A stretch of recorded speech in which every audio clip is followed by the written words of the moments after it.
Halo, selamat datang. Hari ini kita bakal kupas tuntas sebuah pola asuh yang jangan-jangan sedang Anda lakukan tanpa sadar. Namanya pola asuh bajak salju.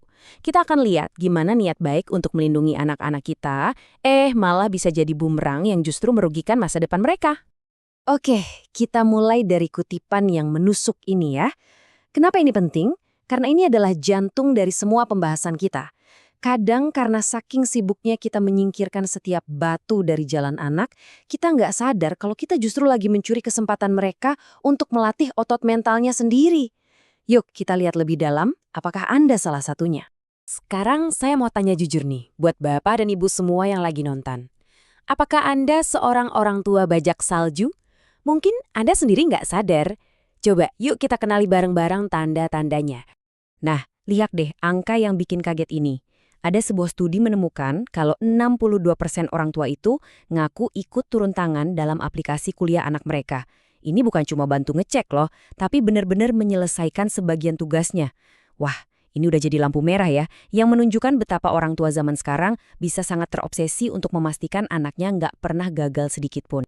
Jadi, apa sih sebenarnya pola asuh bajak salju itu? Coba bayangin mesin bajak salju yang membersihkan jalanan biar mobil bisa lewat mulus tanpa hambatan. Nah, persis itulah yang dilakukan orang tua ini. Mereka berusaha meratakan jalan hidup si anak, menyingkirkan setiap kesulitan, setiap kemungkinan gagal, dan setiap rasa kecewa. Niatnya sih super baik ya, tapi dampaknya bisa sangat berusak. Coba perhatikan daftar ini. Ada yang terasa akrab nggak? Mengerjakan tugas sekolah anak? Atau menelpon guru buat protes nilai? Bahkan sampai ikut campur menyelesaikan konflik anak sama temannya. Atau mungkin membujuk anak biar nggak ikut audisi supaya nanti nggak merasakan sakitnya penolakan. Kelihatannya sih ini tindakan-tindakan kecil yang penuh cinta ya. Tapi kalau terus-terusan begini, Anda sebenarnya sedang menciptakan orang dewasa yang rapuh. Sekali lagi kita semua tahu kok, semua ini asalnya dari niat baik. Dari rasa sayang yang luar biasa. Tapi ada garis yang tipis banget antara membantu dan, ya, melumpuhkan. Mari kita lihat sisi gelapnya. Hasil buruk yang nggak pernah kita bayangkan. Anggap aja pembahasan kita selanjutnya ini sebagai alarm pengingat. Bukan untuk menghakimi, sama sekali bukan. Tapi karena kita semua sama-sama peduli sama masa depan anak-anak kita. Apa yang akan Anda dengar sebentar lagi mungkin terasa nggak nyaman, tapi ini sangat-sangat penting. Nah, ini dia. Ini dia inti masalahnya. Waktu kita terus-terusan menyingkirkan rintangan, kita itu bukan membangun anak yang kuat, malah sebaliknya, kita menciptakan orang dewasa yang rapuh. Mereka tumbuh dengan rasa percaya diri yang tipis, karena jauh di dalam hati mereka merasa, aku nggak bisa apa-apa sendiri. Mereka jadi nggak terbiasa menghadapi kekecewaan. Akibatnya, waktu dunia nyata yang keras akhirnya datang, misalnya dipecat dari pekerjaan atau konflik sama atasan, mereka jauh lebih rentan cemas dan depresi. Oke, kita udah bahas masalahnya panjang lebar. Sekarang, solusinya gimana? Solusinya dimulai dengan sebuah perubahan cara pandang yang total. Gimana kalau saya bilang stres, tantangan, dan bahkan kegagalan itu bukanlah sesuatu yang harus dihindari, tapi justru dibutuhkan. Yuk kita kenalan sama konsep keren yang namanya anti-fragility. Ini bakal mengubah cara Anda melihat kesulitan. Coba lihat perbandingan ini, jelas banget kan? Sesuatu yang fragile atau rapuh kayak gelas kaca, ya bakal pecah kalau kena tekanan. Tapi sesuatu yang anti-fragile justru makin kuat kalau kena tekanan. Contoh paling gampang, sistem imun kita. Dia butuh ketemu kuman biar bisa membangun pertahanan yang lebih hebat. Nah, anak-anak kita juga begitu. Mereka itu sistem yang dirancang untuk jadi lebih kuat dari setiap tantangan yang berhasil mereka lewat.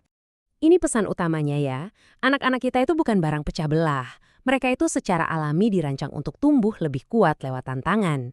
Jadi, setiap kali kita menyelamatkan mereka dari sebuah kesulitan, kita itu tanpa sengaja sedang merampas kesempatan mereka untuk tumbuh.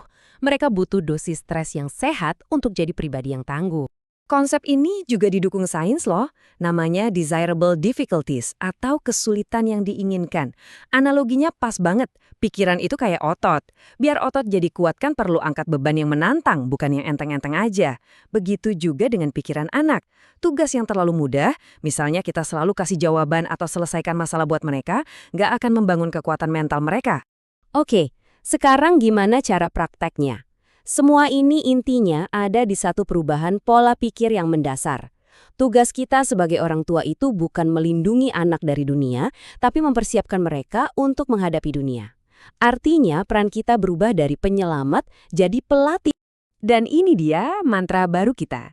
Coba deh, biarkan kalimat ini meresap. Anak perlu disiapkan untuk jalan di depan, bukan menyiapkan jalan yang mulus untuk anak. Tugas kita bukan jadi bajak salju. Tugas kita adalah jadi pelatih, mentor, dan pendukung nomor satu yang membangun kekuatan dari dalam diri anak supaya mereka siap menghadapi badai apapun dalam hidup. Oke, teorinya sudah cukup. Pasti sekarang Anda bertanya, terus saya harus gimana sekarang? Pertanyaan bagus. Nah, bagian ini isinya langkah-langkah praktis yang bisa langsung Anda terapkan mulai hari ini juga untuk membangun ketangguhan atau resiliensi pada anak. Ini dia 5 langkah konkret untuk memupuk kegigihan. 1. Jadi contoh. Biarkan anak lihat Anda gagal bikin kue dan coba lagi. 2. Hargai prosesnya, bukan cuma hasilnya. Daripada cuma puji nilai 100, lebih baik bilang, ayah bangga kamu nggak nyerah pas ngerjain soal susah itu. 3. Dorong mereka kerjakan proyek nyata. 4. Ajak mereka ngobrol dan merenung setelah menghadapi tantangan. Dan kelima, rayakan bukan cuma kemenangan, tapi juga kerja keras di baliknya. Ini beberapa tips tambahan yang sangat praktis. Biarkan anak Anda merasakan kecewa waktu tim olahraganya kalah. Biarkan mereka jatuh dari sepeda dan dapat luka kecil. Dorong mereka ambil risiko yang wajar. Dan yang paling penting nih, saat mereka punya masalah, coba tahan diri Anda. Hitung sampai 10 dulu sebelum langsung loncat mau menyelamatkan. Kasih mereka ruang untuk mencoba menyelesaikan sendiri dulu. Jadi, kita tutup dengan pertanyaan ini. Misi kita sebagai orang tua sudah berubah. Bukan lagi membersihkan jalan, tapi melatih sang penjelajah. Pertanyaannya sekarang bukan apakah anak Anda siap, tapi apakah Anda sebagai orang tua cukup berani untuk melepaskan peran bajak salju dan menjadi pelatih ketangguhan untuk mereka? Jawabannya ada di tangan Anda.